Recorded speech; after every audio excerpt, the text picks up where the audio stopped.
Hello tout le monde, hello, bienvenue pour ce nouveau live, parce que actuellement je suis en live sur Twitch, n'hésitez pas à me rejoindre sur Twitch, Lorios-du-bas, ça ferait extrêmement plaisir de vous voir passer une petite tête. Et une petite critique à faire, ça fait un petit moment que je n'ai pas fait de critique sur, du coup, la nouvelle petite mini-série de Astérix, le combat des chefs, qui du coup a été fait par notre ami et qui a fait le meilleur Astérix, j'ai envie de dire, Alain Chabat.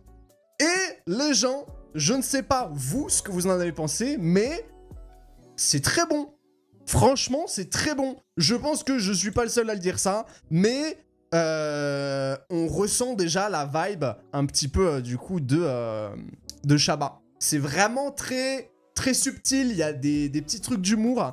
Alors ok, ça fait un poil bizarre de revoir ça sous forme d'animé, parce que pour moi en fait, l'animé Astérix, c'était vraiment quand j'étais tout petit que je regardais ça. Alors je sais que récemment il y en avait eu un autre, je crois, de film d'animation de Astérix, mais c'est vrai que je m'étais plus habitué à la patte de l'époque, vraiment les vieux Astérix à l'époque qui étaient d'ailleurs des bangers, tu vois.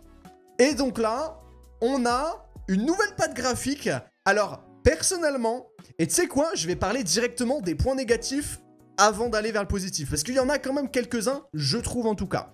Petit point négatif que je trouve, alors c'est très beau, les animations sont magnifiques, tout est super beau, etc., etc.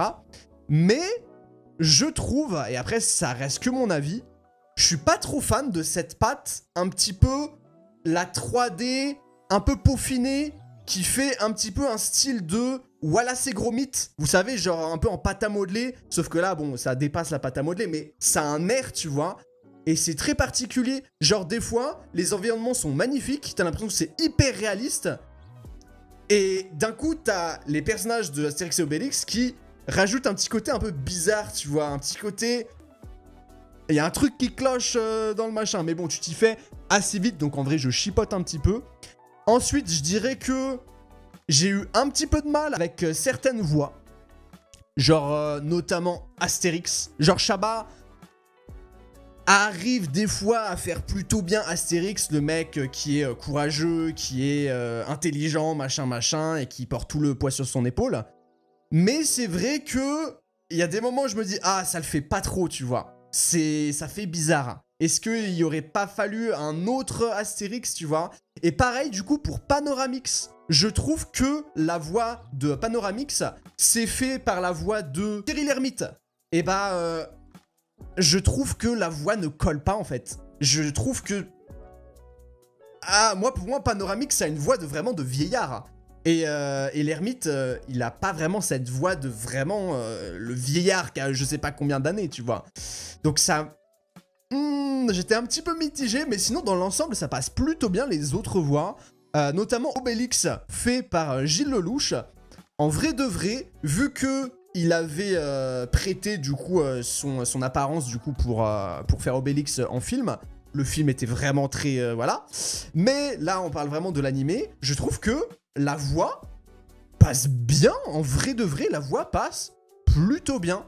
Alors c'est vrai qu'on avait l'habitude dans les animés d'avoir la voix de... Je sais plus d'ailleurs c'est qui doublait la voix d'Obélix, mais elle était exceptionnelle, elle était trop bien l'ancienne voix d'Obélix tard l'époque. Mais bon, ça vieillit, il y en a qui sont décédés malheureusement, donc forcément, faut remplacer à un moment donné. Mais je trouve que ça passe, en vrai ça fait le taf. Mis à part ça, est-ce que j'ai d'autres petits trucs à dire? Oui. Allez, je rechipote un petit peu en étant négatif, parce que sinon c'est que du positif, tu vois. Donc faut bien essayer de trouver quelques petits points négatifs. Je dirais que, point négatif, le premier épisode est banger.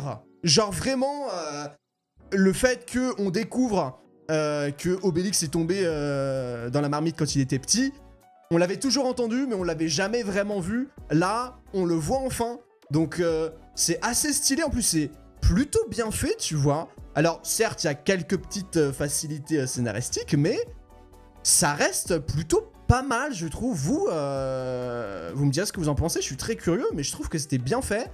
Et en fait, le problème, c'est que le premier épisode est vraiment incroyable. Et le deuxième, il est bien, mais ça retombe un tout petit peu mou, je trouve. Ça manque un petit peu de ce petit truc de la découverte du premier épisode qu'on a eu. Donc après, ça repart de plus belle vers l'épisode 3. Et épisode 4, je trouve que ça retombe en un petit coup de mou. Et après, ça repart un peu plus vers la fin de l'épisode 5, tu vois. Donc en vrai, c'est des montagnes russes, j'ai trouvé personnellement. Mais ça n'en fait pas moins que le film... Enfin, du moins, la mini-série est plutôt bien faite et trop bien. Il y a plein de trucs d'humour qui collent parfaitement. Il y a des trucs vraiment où tu peux penser que en fait, c'est plus enfantin. Et moi, c'est ce que j'ai pensé beaucoup. Il y a des fois où je me faisais un petit peu chier par moment. Parce que je me disais, ah ouais, ça fait vraiment gamin de chez gamin des fois. Et j'ai un petit peu de mal. Mais en vrai... Quand tu rajoutes derrière un deuxième visionnage avec l'humour, tu vois, un peu plus adulte, que du coup les enfants ne vont pas pouvoir comprendre, c'est trop cool. Genre par exemple, j'en prends un au pif, mais il y a eu l'idée par exemple du 49.3, et c'était trop bien placé parce que tu te dis, ah ouais, la ref est pas mal. J'avoue, il y a des petits passages qui m'ont fait rire. Il y a plein de petites subtilités, des petites blagues comme ça qui sont reprises. Genre par exemple, il y a la petite blague à Omar et Fred, avec le homard et les fraises. Genre, il y a plein de petits trucs comme ça qui... Tu rigoles pas énormément, mais tu fais un petit... Ah ouais, ou tu fais un haha, ouais. Tu vois, c'est très subtil, c'est très bien fait. Ou genre par exemple, à un moment donné... Il va y avoir une coupure pour dire ouais, les sangliers c'est nos amis, machin machin. Ils ont même créé un site internet spécial pour ça, ce qui est lunaire quoi. Mais ouais, il y a plein de petits trucs qu'on a kiffé, tu vois, dans Mission Cléopâtre. Et là, de revoir ce petit truc là en version film d'animation, c'est du miel. C'est un régal. Franchement, pour ceux qui ne l'ont pas encore vu, je vous le conseille, c'est sur Netflix. C'est 5 petits épisodes qui passent plutôt relativement vite, je crois que ça dure 25 minutes à peu près, 25-30 minutes, donc ça se dévore assez facilement. D'ailleurs, j'ai pas trop compris pourquoi est-ce qu'ils en ont fait une mini-série plutôt qu'un film, parce que en vrai, tu pouvais rentrer ça en 2 heures, voire peut-être même 1h50 si tu coupes quelques petits passages qui servaient un petit peu à rien. Et puis même le début et peut-être la fin où il y a tous les sous-titres, etc. Je pense que tout ça, tu pouvais tout mettre à la fin et en faire un seul et même film, quoi. Mais bon, voilà, quoi. C'est tout ce que j'avais à vous dire. Vous me direz, vous, si vous l'avez vu, ce que vous en pensez dans les commentaires, les gars.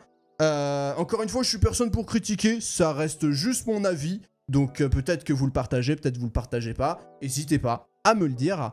Et voilà, le petit abonnement, le petit like si ce n'est pas déjà fait. Et on se retrouve... pour une prochaine vidéo, peut-être une prochaine critique. N'hésitez pas encore une fois à me rejoindre sur Twitch si c'est pas déjà fait. Et ciao ciao, à la prochaine les gars.